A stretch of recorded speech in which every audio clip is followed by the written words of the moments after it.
जय श्रीराम, हर हर महादेव. मी सचिन पाटील. गुजरात्यांनी महाराष्ट्र घशात घातलाय आणि मुंबई गुजरातला हलवण्यात येत आहे. गुजरात्यांमुळे मराठी तरुणांचे रोजगार जात आहेत किंवा मराठी व्यावसायिक मागे पडत आहेत. भारतातली सगळ्यात मोठी समस्या गुजराती आहे आणि त्यांच्यापासून जर का आपल्या देशाला वाचवायचं असेल तर आपल्याला म्हणजे महाराष्ट्राला माफ करा, महाराष्ट्राला वाचवायचं असेल तर ठाकरे बंधूंना साथ द्यावी लागेल. याच्या खोलात जाण्याची गरज आहे ह्या विमर्शाला. हे परत दर परत याला उकलण्याची आवश्यकता आहे, की हे जे बऱ्याचशा गोष्टी आपल्या देशामध्ये ज्या हायपोथेटिकली आपण मान्य करतो. अ, WhatsAppवरून किंवा ह्या म्हणजे हायपोथेटिकल गोष्टी आपण सत्य म्हणून मान्य करतो. सर्वप्रथम अस्मिता म्हटली ना, की माणूस पेटून उठतो. गुजरात्याचा गुलाम वगैरे ते. आता मी खूप वेळा बोललोय, की बाबा जे मराठीचा आग्रह करतात त्यांची स्वतःची भाषा बघा. हं. आवश्यक नाही की तुम्ही प्रमाण भाषेत बोलले पाहिजे. पण ज्या पद्धतीचं म्हणजे साधं एक उदाहरण तुम्हाला देतो, की आज मनसे, शिवसेनेचं आपण मराठी माणूस म्हणून जेव्हा नाव घेतो. त्या मनसे शिवसेनेमध्ये काही मोठे व्यावसायिक आहेत, ते पकडा तुम्ही. आणि त्या मोठ्या व्यावसायिकांना ज्यांचे कारखाने आहेत, ज्यांचे म्हणजे छोटे-मोठे कारखाने आहेत, इंडस्ट्री आहेत किंवा बिल्डर लॉबीमध्ये ही लोकं आहेत. तर तुम्ही यांच्या काम करणाऱ्या गड्यांपासून, यांच्या ड्रायव्हरपासून ते यांच्या कारखान्यात काम करणाऱ्या मुलांपर्यंत जर तुम्ही बघितलं, तिथे किती मराठी मुलं काम करतात, हे जर का तुम्ही बघितलं तर तुम्हाला चित्र स्पष्ट होऊन जाईल. गौतम अदानीच्या गाडीचं ड्रायव्हिंग करणारे पवार असोत किंवा अंबानीच्या लग्नात बॅकग्राऊंड डान्सर म्हणून नाचणारे ठाकरे असोत. हे जेव्हा अदानी अंबानीला भेटतात किंवा सुप्रियाताई सुळेंचे मोठे बंधू अदानी असोत, तेव्हा यांचे जे व्यक्तिगत संबंध आहेत हे पूर्ण जगजाहीर होतात. पण जेव्हा हे सामान्य कार्यकर्त्यांवर हा विषय येतो, तेव्हा आम्ही गुजरात्यांची टाळकी फोडायला बसलेलो असतो. आपण जेव्हा म्हणतो, की मराठी संस्कृती वाढली पाहिजे, जपली पाहिजे, मराठी उद्योजक निर्माण झाला पाहिजे. तर त्यासाठी आपल्याला त्या समाजाचे म्हणजे यशस्वी समाज जो आहे, तो यशस्वी का झाला हे आपल्याला बघावं लागेल, हे आपल्याला समजून घ्यावं लागेल. आज आपण पाहतो, की गुजराती समाज, सिंधी समाज, मारवाडी समाज, हा समाज हा तो समाज आहे, की ज्या समाजाकडे एक डिसिप्लिन आहे, एक समाज म्हणून. समाज म्हणून जे डिसिप्लिन आहे ना, ही लोकं एकमेकांशी जी जुळलेली आहेत, ती एका महत्त्वाच्या गोष्टीवर, ज्या महत्त्वाच्या गोष्टीला धर्म म्हणतात. माझे एक मित्र आहेत सिंधी. सिंधी समाजाचे आहेत ते. मोठी व्यक्ती आहे. बऱ्याचदा पाहायचो, की यांच्या इथे कार्यक्रम असायचे. मग कार्यक्रम कशाचा आहे? तर कार्यक्रम हे नाच-गाण्याचे आणि दारूच्या पार्ट्या नसायचे. बहुतेक वेळा हे कार्यक्रम ना, मला आज घरी जायचं आहे, कार्यक्रम आहे, अमुक आहे, तमुक आहे. हे हे बहुतांश कार्यक्रम त्यांच्या समाजाचे हे धार्मिक कार्यक्रम असतात. जागरण गोंधळासारखे कार्यक्रम त्यांचे असतात. मी पाहिलं की सिंधी समाज एकमेकाशी जो घट्ट जोडलेला आहे ना, तो धार्मिक धाग्यातून जोडलेला आहे. जैनांचंही सेम तीच परिस्थिती आहे. माहेश्वरी समाजाची सुद्धा तीच परिस्थिती आहे. गुजराती समाजाची सुद्धा तीच परिस्थिती आहे. गुजरातमध्ये सर्वात शक्तिशाली पुष्टी मार्ग जेव्हा होता, इंग्रज सरकारला त्या पुष्टी मार्गाचं दमन करावंसं वाटलं म्हणून त्यांनी महाराज लायबल केस उभी केली. त्यातलं स्वतः एका जजचं स्टेटमेंट आहे, की ह्या टेस्टिमनी आम्ही खऱ्या कामा आणाव्या कारण की इथे विरोधामध्ये स्टेटमेंट देणारे सगळे लोकं हे ख्रिश्चन आहेत बाय बर्थ किंवा कन्व्हर्टेड. हे असं असताना पुष्टी मार्गाची भीती इंग्रज सरकारला सुद्धा का वाटते? कारण की शहाजहानने सुद्धा लोहाना, भाटिया, बनिया ह्या लोकांना अ, अभय दिलेला होता. त्यांच्या तो वाटेला जात नव्हता. का? कारण त्यांच्याकडे शस्त्र होते म्हणून नाही. त्यांच्याकडे शास्त्र होतं. ती लोकं एवढी एकसंघ होती. ते ठाकूरजींचे एवढे भयंकर भक्त होती ती लोकं आणि त्यांचा एवढी एकी होती. ती एकी जी येते ना, ती धार्मिक याच्यातून येत असते. धार्मिक सलोख्यातून येत असते. धार्मिक मांडणीतून येत असते. आपण जेव्हा पाहतो, की आपण त्यांच्यावर जेव्हा दोष देतो, तर आपण एका दृष्टीनं विचार केला, की आपण सगळे गुजराती, सिंधी, मारवाडी हाकलून दिले. जसं की तामिळनाडूमध्ये सुद्धा मारवाडी हाकलण्याचा प्रयत्न चाललेला आहे. पश्चिम बंगालमध्ये सिंधी, गुजराती, मारवाडींची संख्या प्रचंड कमी आहे. काश्मीरमध्ये सुद्धा नाहीयेत, केरळमध्ये सुद्धा नाहीयेत. ते का नाहीयेत? अशा प्रांतात ते का राहत नाहीत? आणि हिंदुत्वासाठी ते पैसा का खर्च करतात? याचं उत्तर आपल्याला आता समजेल, जे मी सांगणार आहे. जेव्हा आपण त्यांची सिस्टम रिप्लेस करतो, की त्यांना काढून द्यायचं आणि आपली सिस्टम तिथे उभी करायची. मग मराठा उद्योजक म्हणून जेव्हा आम्ही एकत्र येतो. काल परवा तुम्ही म्हणजे अहत तंजावर ते तहत पेशावरच्या सारख्या तिच्या थीमवर एक संभाजी ब्रिगेडची एक संकल्पना आहे. अहत कॅनडा ते तहत अमेरिका असं काहीतरी आहे त्याचं नाव मला माहीत नाही. त्याच्यामध्ये ते उद्योजक बनवतात. पण तुम्ही यांच्या उद्योजक मेळाव्यांना जेव्हा जातात, तेव्हा त्यांचे उद्योग सोडून बाकीचे इतर सगळे उद्योग चालू असतात. आपण हे लक्षात घेतलं पाहिजे, की जेव्हा मराठा समाज एकत्र येतो किंवा इतर कुठलाही समाज एकत्र येतो, तर तो राजकारणासाठी एकत्र येतो. तो व्यवसायासाठी एकत्र येतो.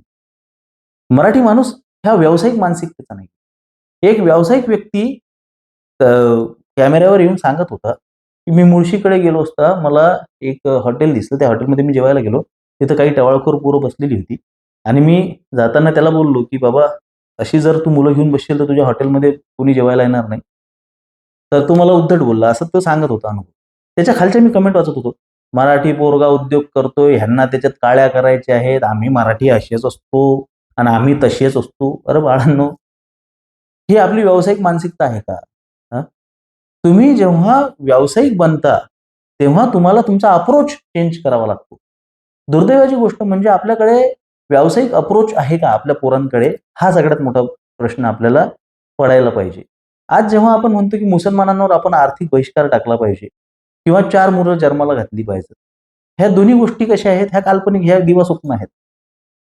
कशा दिवास्वप्न आहेत?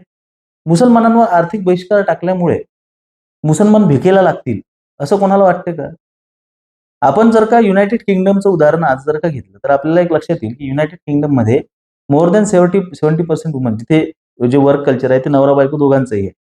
तर 70% हून अधिक महिला काम करत नाहीत मुसलमानांच्या. आणि 30 ते 40% हून अधिक, म्हणजे 30-40% पुरुष काम करत नाहीत यूकेमध्ये. त्यांना सरकार पोचतं तिथे.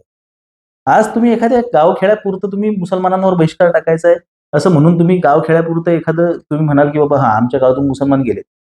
हे एखाद्या छोट्या कसब्यात ठीक आहे. जसं व्यक्तिगत मी पाळतो, की बाबा आपल्याला ह्या लोकांकडून खरेदी करायची नाहीये. खास करून अन्नपदार्थ. मी एका दुकानामध्ये जेव्हा मी मोबाईल घ्यायला गेलो, मोबाईल तिथून घेतला आणि बऱ्याच दिवसाआधी. तर तो हिंदू होता. थोडीशी माहिती काढल्यानंतर तो जो रिटेलर होता, म्हणजे दुकान रिटेलरचीच असतात. तो ज्या व्यक्तीकडून मोबाईल विकत घेतो, म्हणजे त्याचा जो हे आहे, डीलर आहे, तर तो मुसलमान होता. म्हणजे तिच्यात तुम्ही काय करू शकता? इव्हेंच्युअली पैसा तर तिथंच गेलाय. तुम्ही मोठमोठ्या डीलर्सच्या बद्दल तुमचं काय मत आहे? किंवा ते ज्या व्यवसायामध्ये आता भंगार गोळा करण्याचा व्यवसाय हा जास्तीत जास्त मुसलमानांचा आहे. याच्यामध्ये किती जी असतो, याच्यामुळे त्यांना काय ऑडिट करावं लागतं हे आपल्याला माहिती नाही. आपला अप्रोचच चुकीचा आहे. आपले मंदिरं सुद्धा सरकारच्या ताब्यात आहेत. आपला अप्रोच असला पाहिजे, की आपली मंदिरं आपण मोकळी केली पाहिजेत.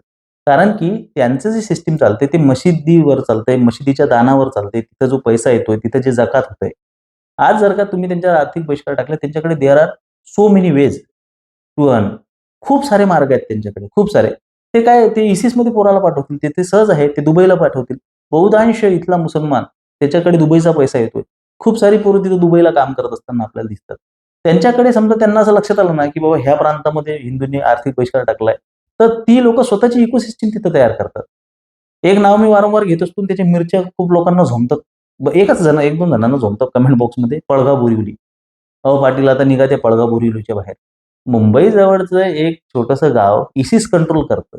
काय तुम्ही आर्थिक बहिष्कार टाकणार आहे त्याच्यावर? आर्थिक बहिष्कार टाकू नये का? टाकावा, अर्थातच. पण that is not a weapon. आपल्याला आपला अप्रोच बदलावा लागेल, की इथला एक सवर्ण समाज आहे, जो इथला सर्वात जास्त टॅक्स पेयर आहे. तो एक टॅक्स पेयर सवर्ण समाज, त्याच्या पैशातून ह्या ज्या विविध योजना चालतात, त्याच्यातून ही लोकं पोसल्या जातात, त्यांची घरं भरल्या जातात. यांना 200 प्रकारच्या योजना, फुकट धान्य वगैरे सगळं दिल्या जातं. हा बेसिक प्रॉब्लेम आहे. आपण याच्यावर काम केलं पाहिजे. आपण सरकारला ह्याच्यासाठी अप्रोच केला पाहिजे. ह्या ज्या सवलती आहेत, हे जे प्रायव्हेट सेक्टरमध्ये पर्यंत जे आरक्षण आलेलं आहे, ह्या गोष्टींवर काम कोणी करू नये. यासाठी भाजपसारखे पक्ष हे एजेंडे उभे करतात, की आर्थिक बहिष्कार टाका. हे अत्यंत थुकरट आणि तात्पुरती गोष्ट आहे. तुम्ही जितका आर्थिक बहिष्कार टाकाल ना, तितकंच तुमच्या टॅक्समधून त्यांची घरं पोचल्या जातील. कारण की त्यांना सरकार उपाशी मरू देणार नाही. हे आपण लक्षात घेतलं पाहिजे.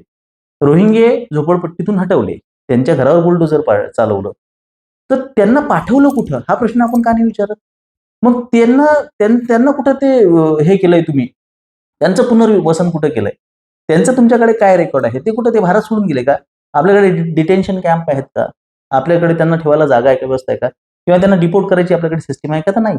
म्हणजे ते इथून काढायचं आणि तिथं, म्हणजे हे बिबट्यासारखं झालं. की या क्षेत्रातून बिबटे उचलायचा, तिकडे नेऊन सोडायचा, काही दिवसांनी परत तो इथंच फिरून येतो. तर हे अशी परिस्थिती आपल्या देशामध्ये आहे. त्याच पद्धतीनं आपण जेव्हा म्हणतो, की बाबा आपला हा जो अप्रोच आहे, की तसं 4 मुलांची गोष्ट, की बाबा 4 मुलं जन्माला घातल्यानंतर सगळं काही व्यवस्थित होईल. 72% हिंदू आहे पश्चिम बंगालमध्ये. मग तो 72% असून सुद्धा तो कामाचा नाहीये. तुम्ही 4 मुलं जन्माला घालून तुमचे हिंदू आपल्याकडे त्यांना धर्मनिष्ठ बनवण्याची सिस्टम नाहीये, जशी मुसलमानांकडे आहे. तर आपण बेसिक प्रश्नांकडे नेहमी डोळा करत आलेलो आहे. बेसिक प्रश्नांकडे कायमस्वरूपी आपण दुर्लक्ष करत आलेलो आहे. आज आपल्याकडे धर्मावर खर्च करण्याची दानत असलेला समाज जो आहे, तो गुजराती समाज आहे, मारवाडी समाज आहे, सिंधी समाज आहे, जैन समाज आहे. गोरक्षणापासून तर मंदिरांच्या दानापर्यंत आणि बऱ्याचशा गोष्टींपर्यंत ही लोकं स्वतःचा पैसा खर्च करत असतात. आज जर का आपला गोरक्षक असेल किंवा कुठलाही हिंदुत्ववादी कार्यकर्ता असेल, त्याची पैशासाठी वणवण होत आहे आणि आपण म्हणतो की मुसलमानांवर आर्थिक बहिष्कार टाकला पाहिजे. कोणाचीही रेष कमी केल्यापेक्षा आपण स्वतःची रेष वाढवावी, हा प्रश्न आपल्या मनामध्ये का निर्माण होत नाही? आणि ही रेष वाढवण्यासाठी हे जे कुबेर समाज जो आहे आपल्या समाजातला, कुबेर समाज, याच्याशी आपले संबंध चांगले असले पाहिजेत, सलोख्याचे असले पाहिजेत. ते आपल्या वाटेला गेलेलं नाहीये, लक्षात घ्या. अप्रोच आपला चुकतोय. 4 मराठा समाजातली लोकं एकत्र आल्यानंतर ते राजकारणावर बोलतात. हा अप्रोच चुकीचा नाहीये का? मराठवाड्यामध्ये क्रांती झाली, मराठा सेवा संघ स्थापन झाला, शिवधर्म आला. आल्या-आल्या त्यांनी सर्वात आधी काय केलं, की आपल्या पोरांना म्हणजे बिंदू नियमावलीवर जेव्हा आज तिथले राजकारणी भाष्य करतात आणि म्हणतात, की वंजारी समाजाने इथे स्वतःचीच लोकं सगळीकडे पेरून ठेवलेली आहेत, असं जेव्हा आपण भाष्य करतो, तेव्हा त्याच काळामध्ये मराठा समाज काय करत होता मराठवाड्यातला, तर तो गौरी गणपती बाहेर काढा, तिथे रमाई, आई जिजाऊ आणि तिथे सावित्रीबाई फुलेंची पूजा करा, शाळेमधलं गुरु ब्रह्मा, गुरु विष्णू बंद करा, अमुक करा, तमुक करा, बायांनी मंगळसूत्र घालू नका, कपाळात ह्या फालतूगिऱ्या आपला समाज करत होता. हे आपण का मान्य करत नाही? औद्योगिक क्रांतीच्या नावाखाली आपण एकत्र आल्यानंतर ब्राह्मणांच्या विरोधात झेलप्या झाडत बसतो, हे आपण का मान्य करत नाही? आपले ध्येय धोरण आपण काय ठरवतो? कशा पद्धतीनं आपण त्या गोष्टींना अप्रोच करतो? ही गोष्ट आपण का बघत नाही? उद्योग नीतीसाठी आपल्याकडे साधं एक तुम्हाला उदाहरण देतो, की हिंदुत्ववादी पोरं जेव्हा स्वतःच्या प्रसाधनांची नावं हिंदुत्वावरून ठेवतात किंवा स्वतःच्या प्रॉडक्टचं नाव हिंदूशी रिलेटेड ठेवतात, त्याला सुद्धा मी विरोध करतो. मुसलमान तुमचे जय श्रीरामचे रुमाल विकत आहेत. ते तुमचा प्रसाद विकत आहेत. ते तुमच्या होळीचे रंग विकत आहेत. एक डॉक्टर व्यक्तीकडे मी गेलो होतो. त्यांनी माझे डोळे खाळकन उघडले होते. त्यांच्या दवाखान्यामध्ये कुराण ठेवलेलं होतं आणि ते स्पष्ट दिसत होतं त्या ग्लासमधून. मी चिडलो. मी म्हटलं, "हे काय म्हटलं प्लीजमेंट लावली तुम्ही?" तर त्यांनी ते माझ्यापेक्षा प्रखर हिंदुत्ववादी निघाले. हं. तर त्यांनी मला एक गोष्ट सांगितली, की म्हणे, "पाटील एक विचार करा, की त्यांच्या मोहल्ल्यामध्ये एक युनानी क्लिनिक आहे. एक छोटंसं क्लिनिक आहे त्यांचं आणि एक समोर इकडे एका डाव्या चळवळीच्या व्यक्तीचं क्लिनिक आहे. मी जर का आज त्यांच्याशी स्ट्रिक्ट वागल, की चल मला मुसलमानांचा इलाज करायचा नाही. तर त्यांना काय होणार आहे? ते त्या म्हणजे त्यांचा पैसा तिकडे जाणार ना. आज आपलं काम असलं पाहिजे आपण त्यांचा पैसा ओढला पाहिजे. त्यांच्याशी 2 शब्द गोड बोलून जर का मी त्यांच्याकडून पैसा घेऊन जर का तो धर्मकार्यात लावतोय. नंतर मला त्यांची कामं समजली, की त्यांनी कुठं-कुठं डोनेशन केलेलं आहे, काय-काय त्यांनी उभं केलेलं आहे. तेव्हा माझ्या लक्षात आलं, की बाबा व्यवसायाचा अप्रोच असा असला पाहिजे. आपल्या लोकांचा आपला बाणा, कणा वगैरे अरे आपला कसला बाणा, कसला कणा? आपल्याकडे स्वतःची खाद्य संस्कृती नाहीये. महाराष्ट्रात काय आहे? वडापाव. अरे वडापावचा आपल्या खाद्य संस्कृतीचा काय संबंध आहे? वडापावला विरोध नाहीये माझा. पण वडापावचं हे काय आहे? आयुष्य काय आहे? किती वर्ष जुना आहे वडापाव? हां? मिसळपाव. अरे हा पावच हा पदार्थ आपला नाहीये. आपण आज गुजरात्यांना विरोध करताना आपण एक लक्षात घेतलं पाहिजे, की त्यांची खाद्य संस्कृती किती जुनी आहे. आज आपण ब ब बजाव पुंगी उठाव भगाव लुंगी म्हणतो, तेव्हा त्यांची वस्त्रांची जी संस्कृती आहे, पोशाख संस्कृती जर का आपण बघितली तर ती किती जुनी आहे. धनुष हॉलिवूडमध्ये सुद्धा तो लुंगी नेसून जातो राव. ग्रेमॅन चित्रपटाच्या प्रमोशनला किंवा रामचरण हॉलिवूडमध्ये जाताना सुद्धा अय्यप्पा स्वामीचं व्रत करून जात असताना पायात चप्पल घालत नाही आणि काळी लुंगी आणि काळं शर्ट घालून जातो. आज आपण काश्मीर महाजनीपासून ते आपलं वैभव तत्ववादी संतोष जुवेकर किंवा हे अशोक मामा सगळी जुनी तुम्ही कुठल्या अँगलनं सांगू शकता हे मराठी कलाकार आहेत म्हणून? काय पोशाख संस्कृती आहे आपल्याकडे? आपल्याकडे स्वतःची पोशाख संस्कृती नाहीये. आपल्याकडे स्वतःची आपण भाषा संस्कृतीबद्दल जेवढा आपण भर देतो, आपण इतर समाजांना जेव्हा नावं देतो, राजस्थानी लोकं प्रश्न त्यांच्या कानातल्या बाळ्यापासून ते लवकर लक्षात येतात. आज आपण स्वतःचं काय जतन करून ठेवलं रे? भाषा केवळ भाषा नसते, भाषा ही संपूर्ण संस्कृती असते. ठाकरे बंधू सुद्धा जर का त्यांच्याकडे पाहिलं ते कोणत्या अँगलनं तुम्हाला मराठी वाटतात? काय त्यांच्यात मराठीपण आहे, की आपण म्हणू की हां, हा मराठी माणूस आहे. आपण आपली ओळख कशी ठेवली? बंगाली व्यक्ती सुद्धा ओळखायला येतो रे, की तो बंगाली आहे म्हणून. आज जर का तुम्ही मराठी हिरो आणि हिंदी हिरोला आजूबाजूला उभं केलं, तर तुम्ही सांगू शकत नाही, की खास करून हिरोईन्सला. आता हिंदीमध्ये गाजलेल्या बहुतांशी जर का उर्मिला मातोंडकर म्हटली, माधुरी दीक्षित म्हटली, सोनाली बेंद्रे म्हटली, ह्या मराठी पोरी आहेत ना. पण ह्या हिंदीमध्ये काम करतात. ओळखायला येतं का त्यांचा मराठीपण कुठेतरी? मराठी मराठी मराठी करताना आपण मराठीचं वेगळेपण काय जतन करून ठेवलेलं आहे? ना ते खाद्य संस्कृतीमध्ये जतन करून ठेवलं, ना ते पोशाख संस्कृतीमध्ये जतन करून ठेवलं, ना ते कुठल्याही पद्धतीच्या. फक्त काय आता अलीकडे रील्स आणि Instagramचं चलन आल्यामुळे तेवढं तरी बरं, की बुलेट फेटा घातलेल्या पोरी आपल्याला दिसतात. ना बुलेट आपली आहे, ना बायकांनी फेटा घालण्याची पद्धत आपली आहे. तरी सुद्धा आपण त्याला एका टाईमाला आपण त्याला मराठी पण म्हणू, की ठीक आहे त्याला ॲडव्हान्स केलंय किंवा त्याला मॉडिफाय केलंय. तेवढं सोडून आपल्याकडे मराठीपण आपण कशा पद्धतीने जपलंय? हा मोठा प्रश्न आहे. मराठीपण जपण्यासाठी आपल्याला आपला अप्रोच बदलावा लागेल. आपल्याला आपलं हे बदलावं लागेल, विचारसरणी बदलावी लागेल, वे ऑफ थिंकिंग बदलावी लागेल. जसं की मी सांगतोय, की आज आपली मराठीला अभिजात दर्जा भेटलेला ग्रंथ जो आहे, तो ज्ञानेश्वरी आहे. ज्याच्यामुळे जसे सिंहाचा वाटा आहे, अ, विवेक सिंधू आहे किंवा हे विवेक सिंधूचा सिंहाचा वाटा आहे. हे जे आपले धर्मग्रंथ आहेत, यांना सुद्धा आपल्या घरामध्ये स्थान आहे का? हा आपण प्रश्न विचारला पाहिजे. दासबोध आपल्या घरामध्ये वाचलं जातं का? साहित्याच्या दृष्टिकोनातून सर्वोत्कृष्ट ग्रंथ दासबोधाला आपण म्हणू शकतो, ज्याच्यामध्ये खूप चांगलं प्रमाणबद्ध आणि आजच्या आधुनिक काळातल्या लोकांना सुद्धा समजेल अशा भाषेमध्ये. एवढंच काय, तर जगद्गुरू तुकोबारायांची गाथा थोडीशी तुम्हाला क्लिष्ट वाटेल, कारण की विदर्भातल्या लोकांमध्ये गाथेतल्या शब्दांचं खूप चलन आहे. त्याच्यावर मी एक वेगळा स्वतंत्र व्हिडिओ करेन. आम्हाला ती जास्त जवळची वाटते पश्चिम महाराष्ट्रातल्या लोकांपेक्षा. पण तुम्ही जर का दासबोध वाचला, तर दासबोध हे प्रत्येकाला समजते. इतकी साधी, सरळ, सोपी आणि इतकी छान भाषा आहे. पण दासबोधाच्या समर्थन आमदार स्वामींच्याच नावानं जर का ठिकऱ्या फोडणारा आमचा समाज असेल, तर आम्ही काय प्रगतीची अपेक्षा करणार आहे? आपण संस्कृतीला पुढे आणल्याशिवाय भाषाच टिकणार नाही आणि भाषेला पुढे आणल्याशिवाय संस्कृती टिकणार नाही. ह्या परस्पर पूरक आहेत.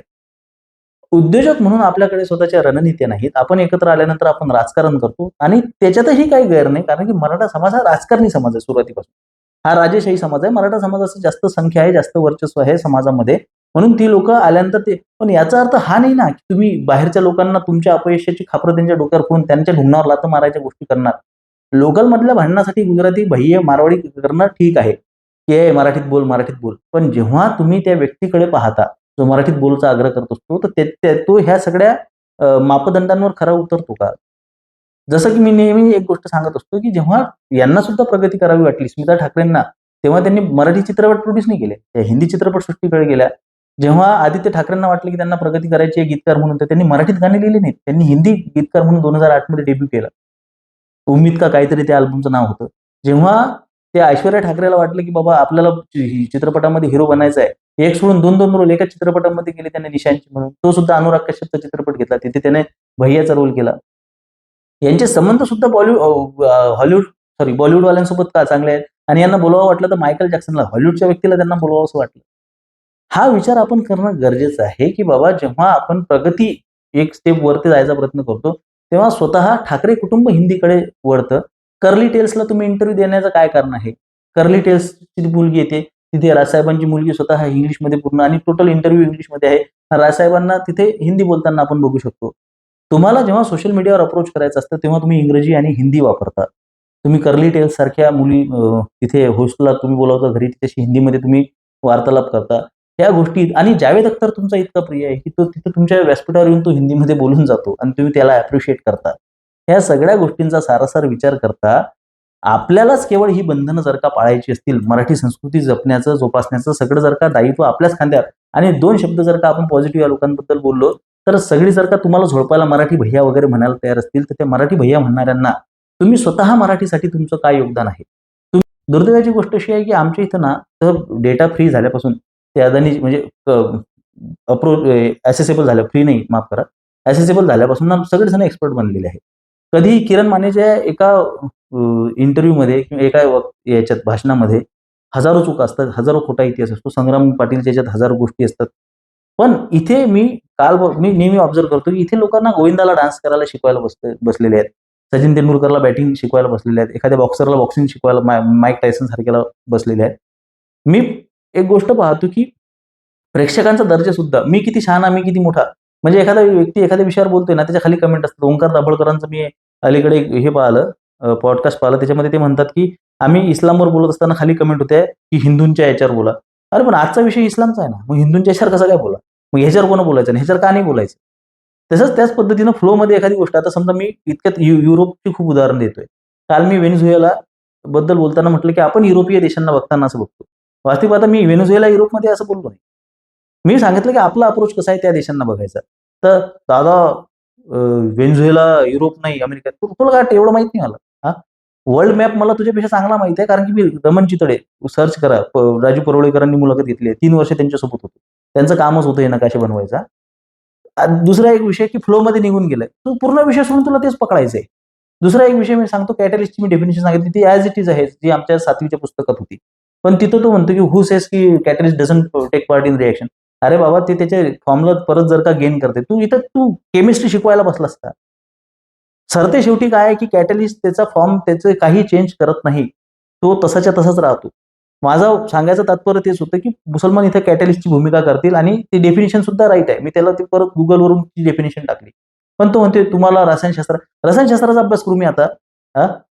भोसडीच्या समाजशास्त्राच्या 2 गोष्टी विचारल्या तर डांगीला पाय लावून पडशील. आणि तुम्हाला सांगतो तू रसायनशास्त्राचा अभ्यास कर. म्हणजे काय समस्या आहे आपल्या लोकांची माहिती आहे का, की एखादा व्यक्ती जो खूप चांगलं डिस्क्राईब करू शकतो, खूप चांगलं डिफाईन करू शकतो. त्याच्यातल्या चांगल्या गोष्टी तुम्हाला नाहीत घ्यायच्या. अत्यंत फालतू. अबे, मेन्स स्किन केअरच्या आणि स्क्रीन रुटीनचे व्हिडिओ पाहणारे रे तुम्ही. हां? चोरून लपून गौतमी पाटीलचे डान्स पाहणारे तुम्ही. हां? फुकट कॉमेड्या पाहणारे, एंटरटेनिंग व्हिडिओ पाहणारे तुम्ही. तुम्ही झाल्यांनो इथे ते ध्रुव राठीसारख्या पाळीव कुत्र्याचे व्हिडिओ पाहणारे तुम्ही. हां? ज्याच्यामध्ये 90% गोष्टी खोट्या असतात. पण तुम्हाला इथं शहाणपणा कसा काय सुचतो सगळं मला समजत नाही. We need to change your approach.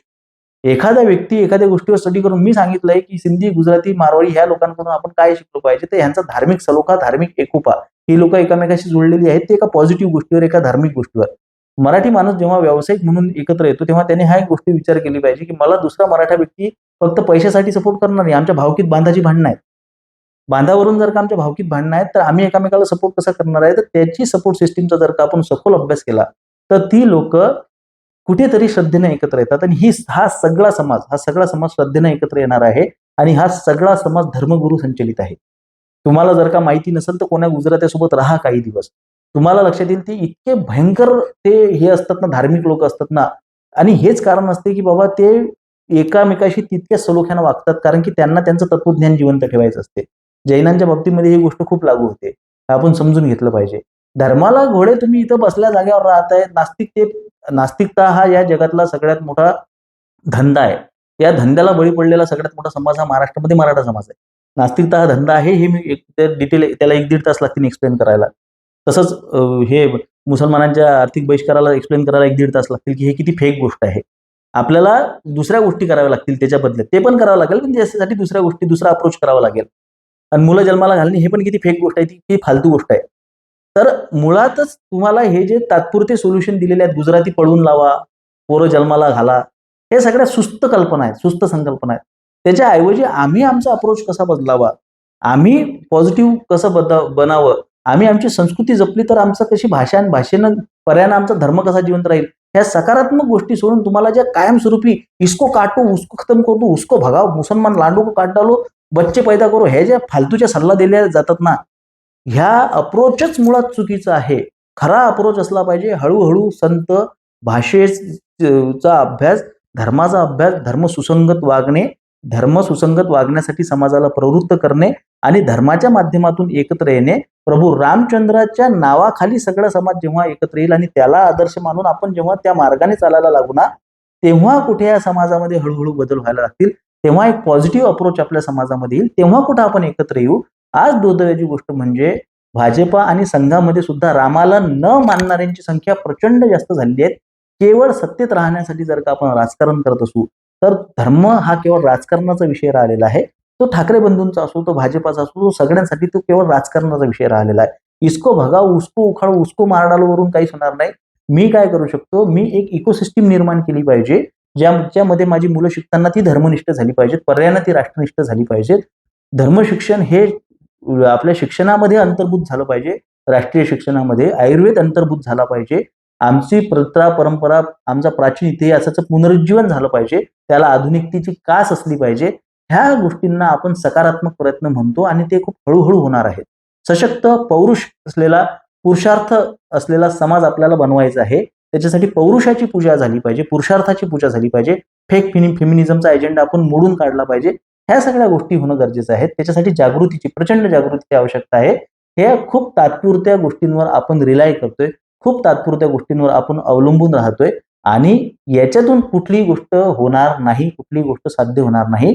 कारण की फंडामेंट्स आपली बेस आपला मजबूत केल्याशिवाय, राम इथे घट्ट केल्याशिवाय इतर गोष्टींमध्ये काहीही राम उरणार नाही. माझे विचार पटत असतील तर सहकार्य असू द्या. धन्यवाद. जय श्रीराम. हर हर महादेव.